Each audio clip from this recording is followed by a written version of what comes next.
Evangelho segundo Mateus, capítulo 7, versículo 13 em diante. Nos diz assim o texto sagrado: Entrai pela porta estreita, porque larga é a porta, e espaçoso o caminho que conduz à perdição, e muitos são os que entram por ela. E porque estreita é a porta, e apertado o caminho que leva à vida, e poucos há que a encontrem. Acautelai-vos, porém, dos falsos profetas, que vêm até vós vestidos como ovelhas, mas interiormente são lobos devoradores. Por seus frutos os conhecereis. Porventura, colhem-se uvas dos espinheiros, ou figos dos abrolhos? Assim, toda a árvore boa produz bons frutos, e toda má árvore produz frutos maus. Não pode a árvore boa dar maus frutos, nem a árvore má dar frutos bons. Toda árvore que não dá bom fruto, corta-se e lança-se no fogo. Portanto, pelos seus frutos os conhecereis. Nem todo o que me diz, Senhor, Senhor, entrará no reino dos céus, mas aquele que faz a vontade de meu Pai, que está nos céus. Muitos me dirão naquele dia: Senhor, Senhor, não profetizamos nós em teu nome? E em teu nome não expulsamos demônios? E em teu nome não fizemos muitas maravilhas? E então lhes direi abertamente: nunca vos conheci. Apartai-vos de mim, vós que praticais a iniquidade. Somente até aqui. Os irmãos podem sentar-se, uma vez que já foi feita a oração pela palavra, ou melhor dizendo, por mim. A palavra já é abençoada, já é uma bênção. Que o Senhor aqui fale conosco para a sua glória. A meu ver, queridos, o texto que nós acabamos de ler é o mais assustador de toda a Escritura Sagrada. Eu confesso para vocês que, meditando nesse texto aqui, eu já custei a dormir, porque ele realmente me assusta. E eu gostaria de mostrar aqui para vocês por que nós devemos tremer diante destas palavras de Cristo. Em primeiro lugar, porque claramente o Senhor nos revela algo que os evangélicos de hoje tentam provar o contrário. Certa vez eu estava ouvindo um debate numa rádio, e eu creio que aquele tenha sido o último debate que eu ouvi, porque foi a gota d'água aquilo que eu escutei. Um ouvinte perguntou se no dia do juízo final haveria mais salvos ou mais perdidos. Porque se houvesse mais perdidos, então o diabo teria vencido e Jesus teria perdido. E um dos debatedores respondeu que aquele dia será um dia de grandes surpresas, porque muitos que nós pensamos que estavam perdidos, na verdade estão salvos. E desta forma a maioria é salva, e poucos são os que se perdem. O debatedor da rádio disse isso, não sou eu que estou dizendo isso entre aspas. E os outros debatedores concordaram com ele. E eu me lembro que o mediador disse: puxa, que legal, nunca tinha pensado nisso. Né? Estão todos de acordo? Então vamos para a próxima pergunta. Impressionante. O debatedor, em momento algum, usou a palavra de Deus. Ele disse o que ele achava. E é isso que me irrita nos debates, nas rádios. Eles dizem não o que a palavra de Deus declara, mas o que cada um acha. E de vez em quando, ou quase sempre, eles concordam entre si naquilo que é o contrário do que a palavra de Deus diz. O Senhor Jesus claramente está dizendo que muitos são os que se perdem. Muitos, não poucos. É bem claro o texto, vamos repetir o versículo 13 e 14. Entrai pela porta estreita, porque larga é a porta e espaçoso o caminho que conduz à perdição, e muitos são os que entram por ela. Isto significa que o diabo venceu, que Jesus perdeu. Irmãos, não existe um cabo de guerra e Jesus de um lado e o diabo do outro, irmãos. O diabo não venceu coisa nenhuma, porque ele é o primeiro condenado, vocês estão entendendo? Ele é o primeiro condenado. O que precisamos compreender é que esse mundo jaz no maligno. Mas Deus, na sua infinita misericórdia, nos deu a oportunidade da salvação. Se nós não conhecêssemos Cristo, já estávamos perdidos por natureza. Nossa natureza é inclinada ao pecado, irmãos. Jesus não veio nos condenar, Ele veio nos salvar. Condenados nós já estávamos. Já estávamos. O versículo 14 prossegue dizendo: e porque estreita é a porta e apertado o caminho que leva à vida, e poucos há que a encontram. Poucos. Então pense comigo. Esse texto é assustador, porque eu sei que muitas pessoas que eu conheço estão perdidas. Pessoas que talvez eu tenha cumprimentado hoje, que eu tenha conversado hoje, estão perdidas. Perdidas. Nós sabemos, queridos irmãos, que essa porta a qual o Senhor fala aqui, é Ele mesmo. Em João capítulo 10, versículo 9, o Senhor claramente declara: eu sou a porta. Se alguém entrar por mim, será salvo. Sabemos que esse caminho também é Jesus. Eu sou o caminho, e a verdade e a vida. Ninguém vem ao Pai a não ser por mim. Preste atenção que ele, em João 14, 6, disse: ninguém vem ao Pai. Ele não disse: ninguém vai ao Pai senão por mim. Ninguém vem ao Pai, porque Ele e o Pai são um. Ele é o único mediador entre Deus e os homens, porque sendo Deus, se fez homem, para tomar sobre si a nossa condenação na cruz do Calvário, para que todo aquele que nele crê não pereça, mas tenha vida eterna. E quem é que nele crê? Quem o chama de Senhor? Esse é o segundo motivo pelo qual esse texto, para mim, é o mais assustador das Escrituras. Veja comigo o versículo 21 desse texto. Nem todo o que me diz Senhor, Senhor, entrará no reino dos céus. Vamos dar uma pausa aqui. Quem é que chama Jesus de Senhor?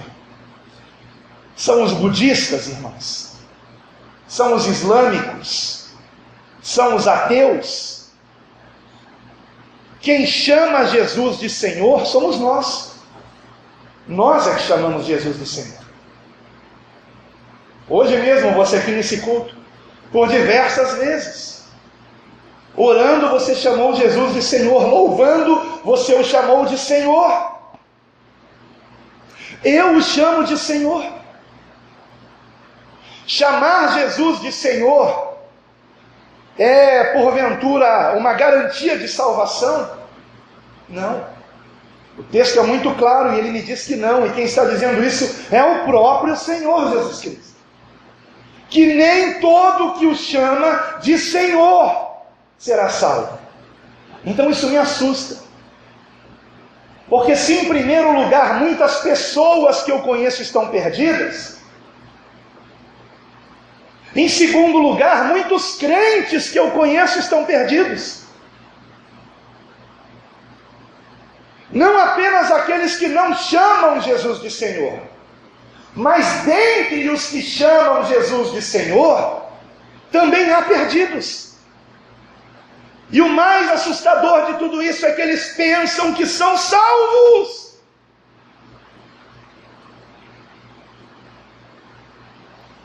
Mas pastor, lá em Romanos 10:9, está escrito assim: se com a tua boca confessares ao Senhor Jesus, e em teu coração creres que Deus o ressuscitou dos mortos, serás salvo. Pastor, é nesse versículo que eu me apego. Eu creio que Jesus ressuscitou, e eu confesso Jesus com a minha boca. Será que confessa mesmo? Com um revólver na tua cabeça, você vai confessar que Ele é o teu Senhor? Porque esse é o contexto de Romanos. O contexto aqui de Romanos é uma igreja perseguida. Aliás, a igreja mais perseguida para a qual Paulo escreveu. Por quê? Porque estava na sede do império que perseguia os cristãos. Qual era o crime para que os cristãos fossem perseguidos? Não chamar César de Senhor, mas Jesus de Senhor. Então, quando um cristão era descoberto, ele era arrastado ao tribunal. E perante o juiz, ele deveria confessar o seu crime e ser condenado, ou negar Jesus e chamar César de Senhor. Então o contexto aqui é de uma igreja perseguida. O que Paulo está dizendo não é chamar Jesus de Senhor da boca para fora. Isso é muito fácil. É muito fácil aqui no Brasil você chamar Jesus de Senhor. Agora vai chamar Jesus de Senhor na Arábia Saudita. Vai chamar Jesus de Senhor na Coreia do Norte, onde Kim Jong-un tem que ser chamado de Senhor. Você quer ser cristão lá? Aí eu creio que você está salvo realmente. Aí eu creio. Vocês estão entendendo? O termo confessar é um termo jurídico, irmãos. Não é uma palavra qualquer. Paulo não está dizendo se com a tua boca disseres que Jesus é Senhor. Não. Ele está dizendo se com a tua boca confessares, ou seja, se perante uma situação de alta pressão, onde você está sendo ameaçado de morte, você não negar a Jesus, então você com certeza é convertido a Ele. Mas não se esqueça que Ele ressuscitou dos mortos, que Ele está vivo. E a promessa é que aquele que não o negar diante dos homens, Ele também não o negará perante o Pai que está nos céus. Aleluia! Quantos cristãos aqui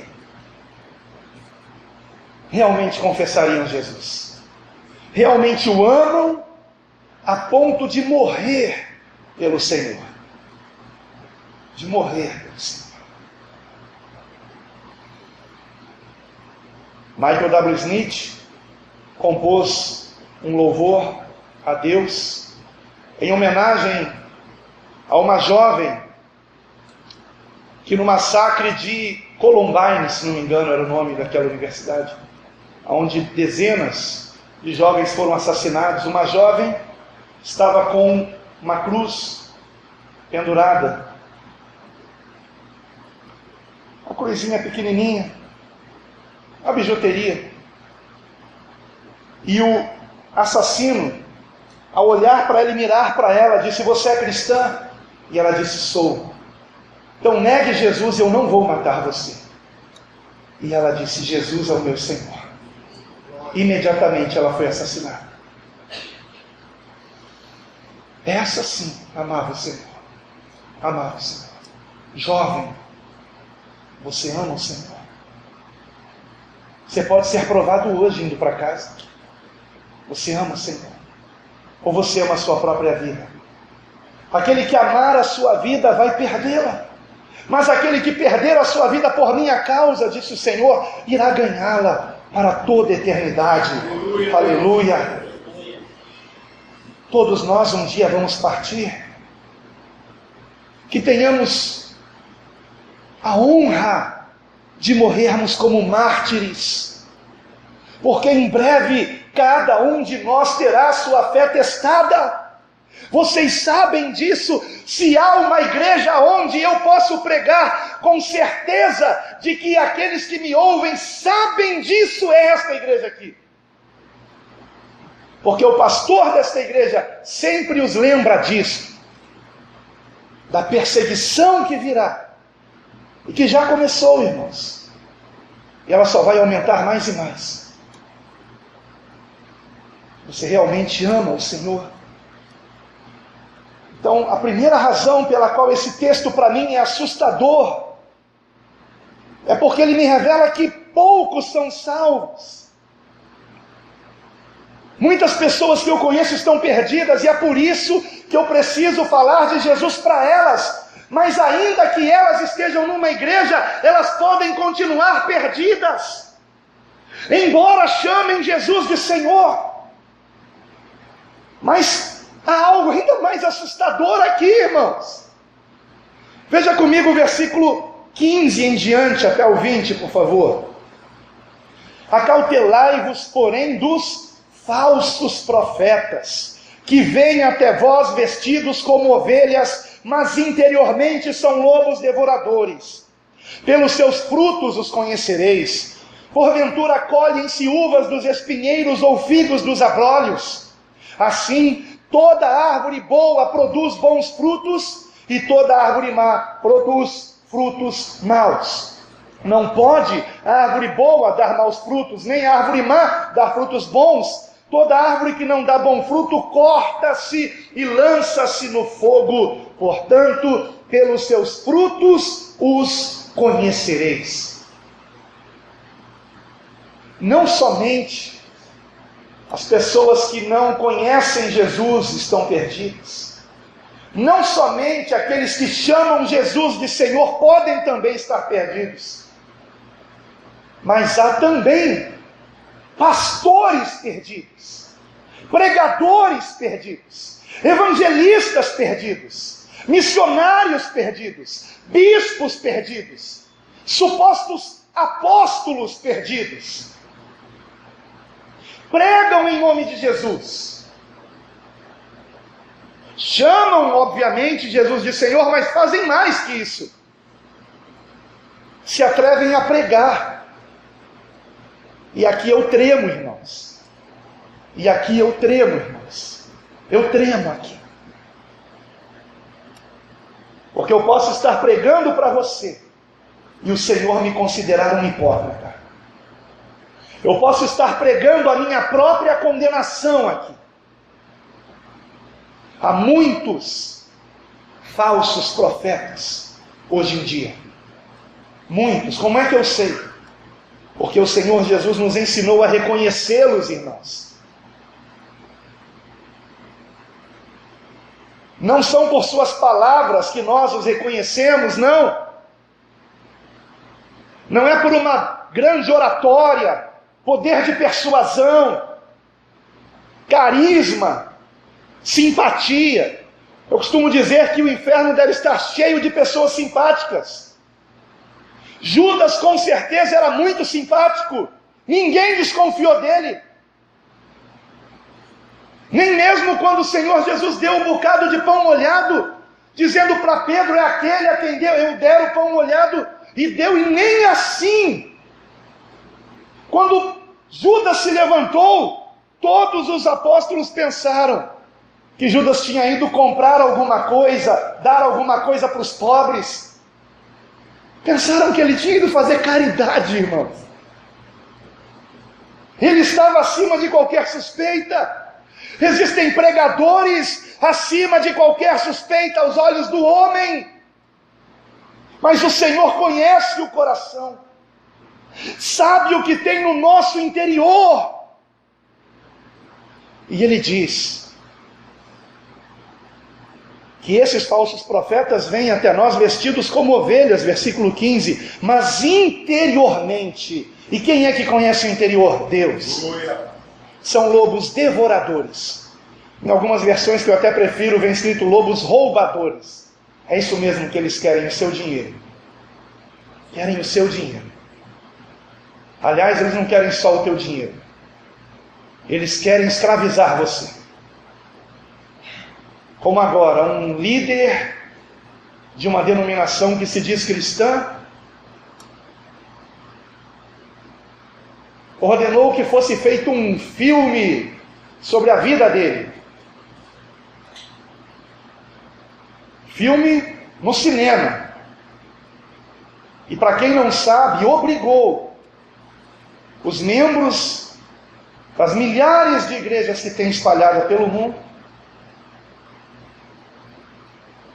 a venderem coisas em bazares, venderem seus próprios bens para ajudar a comprar bilhetes e assim se criar a ilusão de que houve a maior audiência da história do Brasil no lançamento de um filme.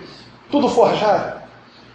Uma pessoa na igreja teve que comprar 20, 30 ingressos do seu próprio bolso. À custa de quê? De um megalomaníaco que quer aparecer. Porque eu não vejo nenhum problema quando se faz a biografia de alguém que já se foi. Não vejo nenhum problema. Agora, a própria pessoa querer que se faça não só um livro, o livro já tem vários que ele mandou fazer sobre ele, agora um filme no cinema, para engrandecer o nome de Cristo, não o próprio nome dele. Falso profeta. Esse é o fruto que ele está dando. Vamos abrir nossos olhos, não é porque alguém fala muito bem. Ah, pastor, mas ele tem uma multidão no mundo inteiro que o segue. Pastor, no lançamento do filme, a fila dava voltas e voltas no quarteirão. Então você vai atrás da multidão. Aliás, na ministração do louvor foi falado isso. Que a multidão geralmente está errada. Aliás, biblicamente falando, ela sempre está errada. Lembram dos 12 espias? 10 vieram com a avaliação errada. Somente 2 creram realmente no Senhor. Somente 2. Josué e Caleb. O que diz Mateus 24:11? Que haveria nos últimos dias muitos falsos profetas. E eles enganariam poucos, irmãos. O que me assusta em Mateus 24:11 é que o Senhor diz... Não é só porque ele disse que haveria muitos falsos profetas. Isso aí a gente sabe que tem mesmo. Mas ele disse que esses falsos profetas enganariam a muitos. Então não vá atrás das multidões, porque elas estão enganadas. Elas estão enganadas. Onde há uma multidão atrás de um homem, há engano. Porque o Senhor me revela isso. O rebanho de Cristo, irmãos, guarde isso, sempre será um pequeno rebanho, irmãos. Sempre será um pequeno rebanho. Nós não somos melhores do que Jesus, irmãos. Não somos. Não somos. E quando ele ascendeu aos céus, os que o seguiam eram em torno de 500 apenas. Só que ele deu uma ordem e somente 120 obedeceram. De esperar a promessa do Pai em Jerusalém. Somente 120. A igreja do Senhor contava com 120 discípulos. Não é incrível? Mas multidões o seguiam. Multidões interessadas em quê? Em comer pão de graça, comer peixe de graça, ver sinais, ver maravilhas. Não queriam realmente uma conversão, uma mudança de vida. Não tinham o entendimento que Pedro teve, quando após uma dura pregação de Cristo, muitos o abandonaram. João capítulo 6, versículo 66, é isso mesmo, João 666. Lá está escrito que muitos o deixaram. E no versículo seguinte, o Senhor então olha ao seu redor e diz: e vocês também não querem se retirar? E Pedro responde: para quem iremos nós? Para quem? Para quem? Para quem iremos nós? Tu tens as palavras da vida eterna. Somente Cristo tem a palavra da vida eterna. Quem busca a vida eterna segue a Cristo. Quem busca esse mundo segue falsos profetas. Quem quer se enriquecer segue falsos profetas. Mas quem quer a verdadeira riqueza, que é Cristo, segue a palavra de Deus. Palavra de Deus. Pelos frutos os conhecereis. Pelos frutos. Na frente de uma câmera, é tão amável, abraça todo mundo, beija, parece até político em campanha. Quando desliga a câmera, é cercado de seguranças, ninguém mais pode tocá-lo, e os seguranças o levam até o carrão importado e a prova de balas para ele ir para casa, que é sempre uma mansão. Não se iludam, irmãos. Mas pastor, eles realizam milagres. Pois é. Mateus 24 fala sobre isso. Que os falsos profetas farão tão grandes sinais e prodígios. Tão grandes, olha só, o próprio Jesus dizendo. Que se possível enganariam até os escolhidos. Até os escolhidos. Não seja enganado. O que você está buscando? Sinais? Milagres? E essa é a quarta razão pela qual esse texto é assustador, irmãos. Veja comigo o versículo 22 e 23. Muitos me dirão naquele dia: Senhor, Senhor, não profetizamos nós em Teu nome? E em Teu nome não expulsamos demônios? E em Teu nome não fizemos muitas maravilhas? E então lhes direi abertamente: nunca vos conheci. Apartai-vos de mim, vós que praticais a iniquidade. E não é verdade que hoje há ministérios, denominações que se dizem cristãs, que a base dessas denominações não é a palavra de Deus, não. Não é Cristo, porque Cristo é a palavra, o verbo que se fez carne. A base dessas denominações são: uma é revelação. Nos cultos dessa denominação tem que ter revelação. Se não tiver, se só tiver pregação bíblica, é pão dormido. Certa vez, minha esposa e eu escutamos uma vizinha convidando a irmã dela para ir no nosso culto. E a irmã dela perguntou: tem revelação lá?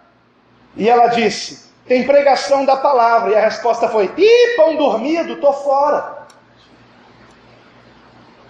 Chamando a palavra de Deus de pão dormido. Isso aqui é o pão da vida, irmãos. Quem rejeita a palavra, rejeita Cristo. Não é verdade que existe outra grande denominação que é baseada apenas em quê? Milagres. Milagres. Tem que ter milagre. Todo culto tem que ter um milagre. E para garantir que alguma coisa vai acontecer, eles dão um jeitinho. Estou falando do que eu sei, irmãos. Estou falando do que eu sei. Eles dão um jeitinho. Não é verdade que hoje existem também denominações que a base é o exorcismo? Tem que ter manifestação de demônio no culto. Se não tiver, o culto não prestou. Tem que ter. Eu trabalhei numa empresa ligado a uma organização religiosa. Eu era um dos poucos funcionários da empresa que não era dessa organização. E na segunda-feira o comentário na empresa era o mesmo, porque a maioria dos funcionários era cada um de uma igreja desta denominação. E o comentário era o seguinte: e aí, como é que foi o culto lá? Manifestou muito demônio? Quantos? O pastor demorou para expulsar? Os demônios brigaram entre si? Eles não perguntavam o que foi pregado, se houve conversões. Não, a conversa era: quantos demônios? Que demônios eram? Como é que foi a entrevista com eles? Isso é assustador, irmãos. Porque nada disso é evidência é atestado de salvação. Dons não asseguram a nossa salvação. Não asseguram. Você pode expulsar demônios em nome de Jesus, realizar milagres em nome de Jesus, profetizar em nome de Jesus, e, no entanto, ouvir do Senhor naquele dia: nunca vos conheci. Ele não está procurando dons, ele vai procurar frutos. Frutos.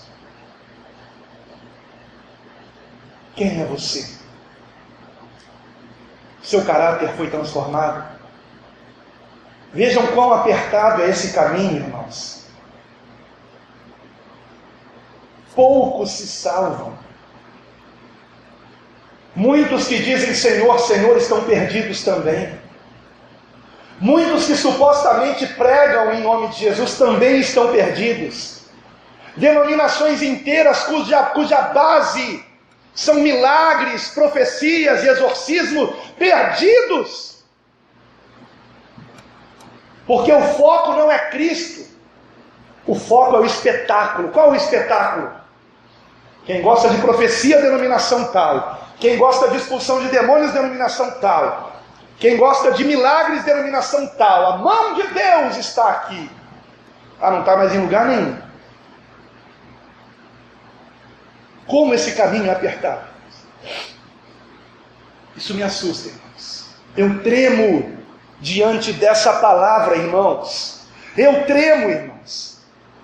Interessante é que quando eu preparava essa mensagem, ela não foi pregada aqui pela primeira vez. De vez em quando o Senhor me manda pregar esse mesmo texto. Há uma semana atrás, o Senhor me levou a pregar em Teresópolis nesse texto aqui. E quando eu preparava, meditava de novo nessa mensagem para trazê-la, o Espírito Santo me fez lembrar de uma história que foi mencionada aqui. Nosso amado Diácono Kleber, diácono, né? Mencionou uma história que eu tinha escutado há mais de 10 anos atrás e que eu me lembrei preparando esse esboço aqui. Porque sempre quando eu prego uma palavra, mesmo que eu já tenha pregado, eu faço de novo o esboço. E quando eu estava preparando, eu me lembrei dessa história. Não com os detalhes que ele contou, porque ele tem isso mais fresco na memória, mas eu ouvi há mais de 10 anos atrás. E a história fala de um pregador, um pastor, conferencista, que sem que ninguém soubesse, estava em adultério. Não com apenas uma mulher, com várias. Às vezes ele saía de um congresso e ia direto para um motel. E certa vez, indo para um culto, ele disse: Senhor, eu não aguento mais isso. Porque tudo isso é uma farsa. É um circo. Senhor, levanta alguém no culto hoje para me repreender. Levanta alguém no culto hoje para me envergonhar, para que eu tome vergonha na cara e me conserte. Eu preciso de um susto. E aquele homem pregou naquele congresso, e dezenas de pessoas se converteram e se reconciliaram com Cristo. E ele voltou para casa arrasado. Como pode isso? Eu em pecado, e essas pessoas indo para Jesus. Não é possível, isso tudo deve ser uma farsa, Jesus não existe, é tudo persuasão humana, não tem nada de Espírito Santo, Deus não me repreendeu ali. E ele foi para casa. E de madrugada, ele acordou abruptamente, com uma claridade enorme no seu quarto. E quando abriu os olhos, a espada de um anjo estava na sua cabeça. E aquele anjo disse: no dia do juízo, você prestará contas. Continue pregando o Evangelho. E então ele entendeu que chegará um dia em que todos nós teremos os livros da nossa vida abertos, e será aberto o livro, e aquele que não for achado inscrito no livro será lançado no lago que arde em fogo e enxofre, o mesmo destino do diabo e dos demônios. Porque foi que Deus não atendeu a oração daquele pastor e levantou alguém para envergonhá-lo naquele culto? Porque almas precisavam se converter naquela noite, e Deus teve misericórdia e usou aquele homem para isso. Usou a sua oratória, usou o seu modo de pregar. Mas ele, se não se arrependesse dos seus pecados, estaria perdido, condenado. E não por acaso hoje o diácono Kleber me fez lembrar dessa história. Como é possível isso? Há anos eu não me lembrava dessa história. Há uma semana eu me lembrei dessa história. E hoje ele conta a mesma história enquanto tomávamos um café antes do culto. O Senhor está falando comigo. Você está pregando a minha palavra. Quase todos os dias, irmãos, eu tenho recebido e-mails, comentários em vídeos do YouTube dizendo: eu estava afastado do Evangelho, depois que ouvi sua pregação me reconciliei com Cristo. Quase todo dia, irmãos. Quase todo dia. Ainda agora, vindo para cá, o último e-mail que eu abri era uma mulher dos Estados Unidos. Não sei de que cidade, ela não mencionou. Dizendo: a sua pregação aí no Brasil me alcançou aqui nos Estados Unidos. Eu só queria que o senhor soubesse disso. E ai de mim, se não transferir toda a glória para Deus. Ai de mim. Ai de mim. Quem sou eu? Eu sou nada, irmãos. Nada, irmãos. Francamente, eu me sinto um verme que a cada dia que passa está mais fraco, sem vigor.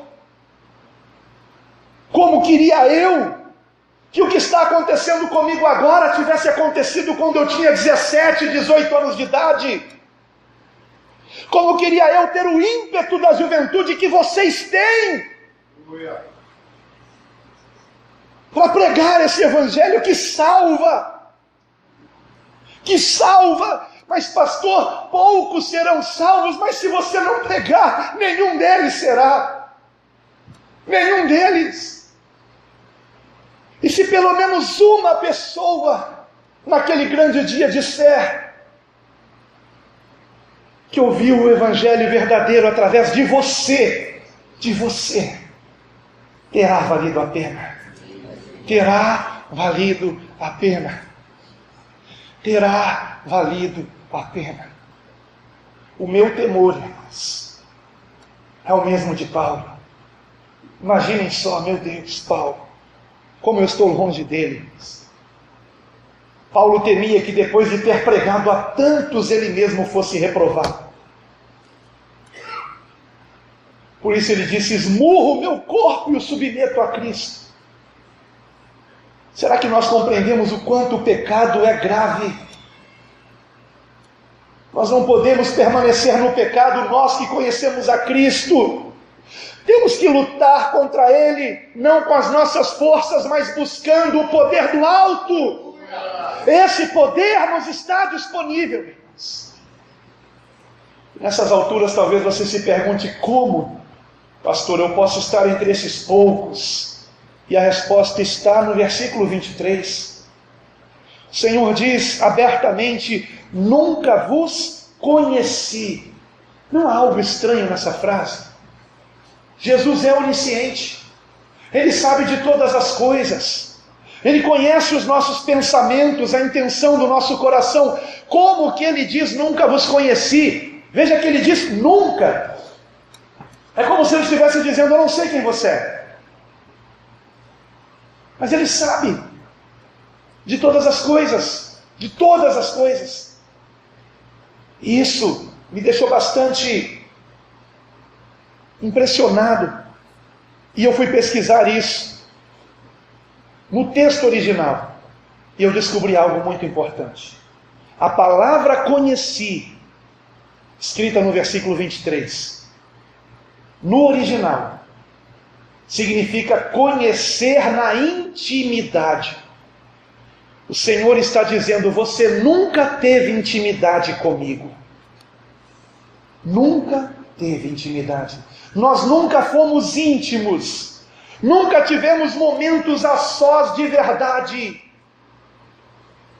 Nunca. E o texto diz também: apartai-vos de mim, vós que praticais a iniquidade. Isso faz com que nós pensemos o quê? Iniquidade é um estuprador, é um assassino. Só que a palavra traduzida como iniquidade é o termo grego anomia. Significa sem lei, ou seja, sem regra. Vive desregradamente, vive segundo a sua própria vontade, o seu próprio querer. Me chama de Senhor, mas não me obedece. Não foi isso mesmo que Jesus perguntou no Evangelho segundo Lucas? Por que me chamais de Senhor, Senhor, e não fazeis o que eu vos mando? Quem é salvo? Quem é salvo? Quem se esforça em obedecer é salvo. Quem obedece por amor. Por amor. E a prova disso, amados, está na primeira epístola de Paulo aos Coríntios, capítulo de número 8, versículos 2 e 3, o final do 1 e os versículos 2 e 3, 1 Coríntios 8. Talvez você conheça toda a Bíblia. Talvez você já tenha lido de Gênesis a Apocalipse 5, 10, 15 vezes. Mas eu quero dizer para você que o que realmente atesta a tua salvação não é o quanto você conhece de Deus, mas é se Ele te conhece. Uma pessoa pode conhecer tudo sobre alguém que seja famoso. Não é verdade que existem pessoas fanáticas por um artista, por um cantor, e sabem tudo dessa pessoa? Mas se essa pessoa fanática por esse artista ou cantor for na mansão em que esta pessoa mora, e disser para o porteiro, para o segurança: olha, eu quero conversar com fulano de tal, porque eu sei tudo a respeito dele. Eu sei onde ele nasceu, eu sei até que horas ele nasceu, eu sei o que ele gostava de comer quando criança, eu sei a cicatriz que ele tem, de que acidente foi, sei o nome dos pais, dos avós, eu sei tudo sobre ele. Então, me deixa entrar para conversar com ele. Vocês acham que o segurança vai deixar essa pessoa entrar? Só porque ela sabe tudo sobre ele? O segurança vai fazer só uma pergunta. Ok, você sabe tudo sobre ele, mas e ele? Conhece você? Ele é seu amigo? Para você chegar aqui sem marcar hora e entrar? Só os amigos dele podem entrar aqui a qualquer hora. Você sabe tudo sobre Deus. Não se esqueça que na parábola dos talentos, o que foi condenado era o teólogo. Eu sabia quem tu eras, que és um homem duro, que colhes onde não semeaste. Ele sabia. Os outros não disseram isso. Justamente quem mais sabia sobre Deus foi aquele que enterrou o seu talento. O que você tem aprendido do Senhor não é para você guardar só para você. É para você viver na sua vida. Viver. Cristo está vivo para que você viva a Cristo. Para que você o viva em todo lugar, em toda parte. Para que você não ouça nunca vos conheci. 1 Coríntios 8, final do versículo 1 e versículo 2 e 3. O conhecimento incha, mas o amor edifica. E se alguém cuida saber alguma coisa, ainda não sabe como convém saber. Mas, se alguém ama a Deus, esse é conhecido dele. Para que você não ouça do Senhor, nunca vos conheci, que você o ame de todo o seu coração.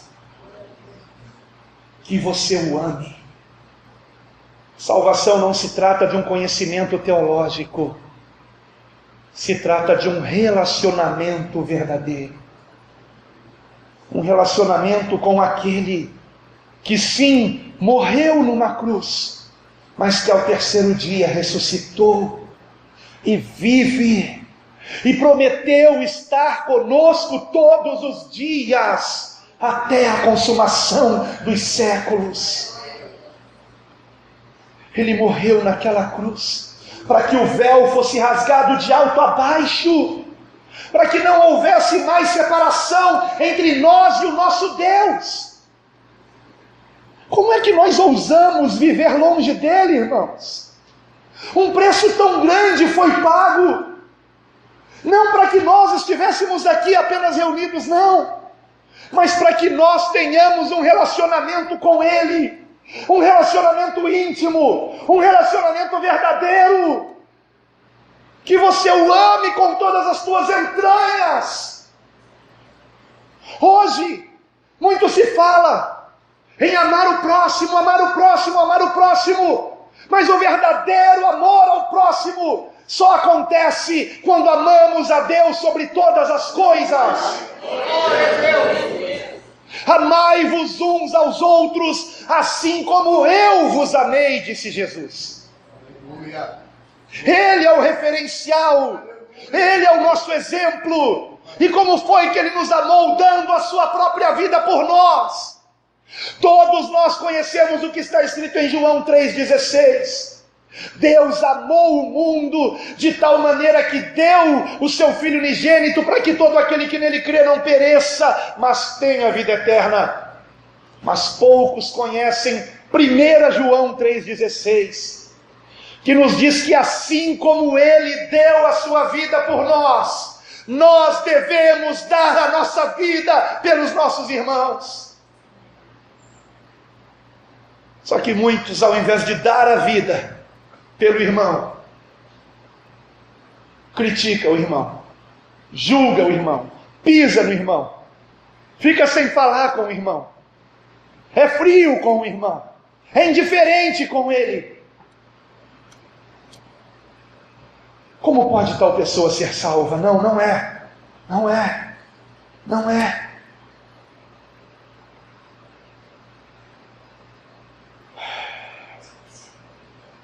Aquele que tem os meus mandamentos e os guarda, esse é o que me ama.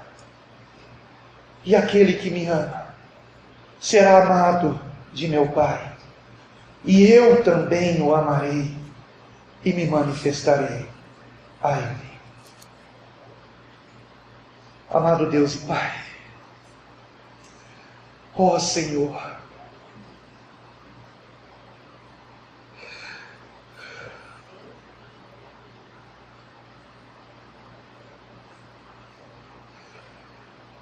talvez eu seja um hipócrita, Senhor.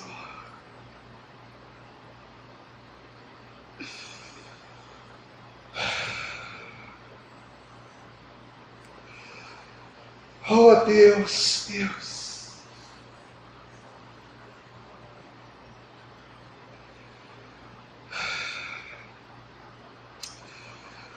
Oh Senhor. Oh Senhor. Eu lamento como Jeremias, Senhor. E minhas últimas palavras aqui, Pai, são dirigidas a Ti. E são como as últimas palavras dele. Converte-nos a Ti, e seremos convertidos. Como está difícil andar no Teu caminho, Senhor, nesses últimos dias. Oh Deus, são tantas as tentações, A facilidade é tão grande de enveredarmos no erro. Como disse a tua serva Janaína, hoje, se alguém enveredar pelo erro, dificilmente retornará. Ó Senhor, ajuda-nos, Pai. Mas sabemos que se nós estivermos aqui, nos achando melhores do que alguém, nos achando melhores do que um homossexual ou do que uma prostituta, estamos igualmente perdidos, Senhor. Estamos inchados. Quem somos nós para julgar, Senhor? Ó Senhor, converte-nos a Ti e seremos convertidos. Dá-nos o Teu coração, Senhor. Tira esse coração de pedra, Senhor. Converte-nos a Ti. Ó Deus, converte-nos a Ti, Senhor. Só o Senhor pode nos converter a Ti. Só o Teu Espírito Santo pode realmente nos convencer do risco de perdição que corremos brincando com o pecado, insistindo no egoísmo, na ganância, na vaidade, na indecência, na sensualidade. Ó Senhor, nem o pastor Elvis, tendo pregado aqui há 2 semanas atrás, tão claramente, Senhor, houve conserto aqui, Senhor. Será que vai ser preciso o Senhor enviar um anjo com a espada desembainhada na madrugada, Pai, para que haja o temor do Senhor? Ó Deus, tem misericórdia, Senhor. Eu não sou melhor do que os meus irmãos, Pai. Eu não sou melhor do que os meus irmãos. Eu reconheço que eu não sou melhor. Oh Deus, tem misericórdia desse verbo, Senhor. Tem misericórdia desse verbo. Se for a tua vontade, salva-nos, Senhor. Lembra-te de nós quando vieres em teu reino. A nossa salvação está em sermos lembrados do Senhor. A nossa salvação está no Senhor se lembrar de que nós te amamos realmente, de que temos intimidade contigo, de que não temos um relacionamento frio e indiferente, como um casal que está brigado, mas que nós realmente conversamos todos os dias, que nós todos os dias somos cúmplices do mesmo projeto, que é ganhar almas, que é expandir o teu reino, que é saquear o inferno. Ó Senhor, tira de nós o egoísmo, tira de nós a preguiça, tira de nós a timidez, tira de nós as desculpas que encontramos para não ganhar almas. Tem misericórdia de nós, Senhor. Perdoa-nos, Senhor. Perdoa-nos, Pai. E ajuda-nos a não sermos hipócritas, Pai. Ajuda-nos a não sairmos daqui mais uma vez como se tivéssemos saído de um cinema ou de um teatro. Tem misericórdia, Senhor. Eu não estou num palco. Eu não quero ser visto como um ator. Ó Deus, Senhor, converte-nos a Ti e seremos convertidos. Nós nos rendemos a Ti, Jesus. Nós nos rendemos a Ti. Que cada um aqui possa dizer: Senhor, lembra-te de mim quando vieres no teu reino. Lembra. Que possamos ouvir do Senhor: vinde benditos de meu Pai. Possui por herança o reino que vos está preparado desde a fundação do mundo, porque tive fome e me destes de comer, Tive sede e me destes de beber. Estava nu e me vestistes. Era forasteiro e me acolheste. Estava enfermo e fostes ver-me. Ó Senhor, ó Senhor, se nós não temos praticado isso, Senhor, converte-nos a Ti, Pai, para a Tua glória.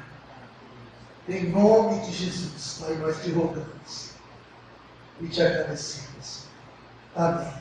Amém. Amém. Glória a Jesus. Glória a Jesus. Agradeço, meu amado, pela oportunidade. Glória a Jesus. Obrigado, meu amado. Amém, meus irmãos? Não há muito o que fazer. Depois de uma mensagem como essa, é você com Deus agora.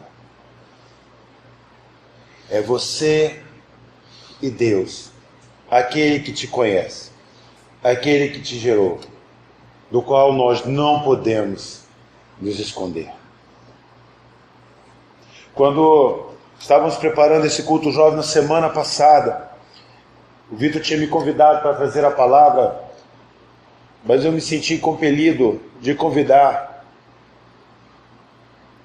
o pastor Alan. E ele não... Eu deixei um recado com ele, ele não me retornou. Eu virei para minha esposa e falei, Lu, ele não responde. Ela, o que você vai fazer? Eu falei, vou esperar. Eu vou esperar. Porque eu sinto que o Senhor quer fazer alguma coisa. Eu tinha uma palavra separada e falei assim, mas eu sei que o Senhor quer fazer alguma coisa. E a palavra de Deus vai dizer que Ele tem madrugado os seus servos, os profetas. Se não ouvirmos os profetas da casa, o Senhor envia um profeta de fora. Mas o discurso, mas a palavra, ela é a mesma. Arrependei-vos. Foi com muito temor e com muito tremor que eu vi esta palavra esta noite. E me enquadrei. E temi. E estremeci. E o que nós podemos fazer é adorar a Deus, querido, pela misericórdia, pela graça, por esse favor imerecido, de mais uma vez vir até nós, com a sua maravilhosa graça, e nos dar mais uma vez o seu recado. Desta vez não pela boca do nosso pastor, que tem pregado isso incessantemente nesse lugar. Mas o discurso é o mesmo. Não temos mais o que fazer. Nós vamos orar.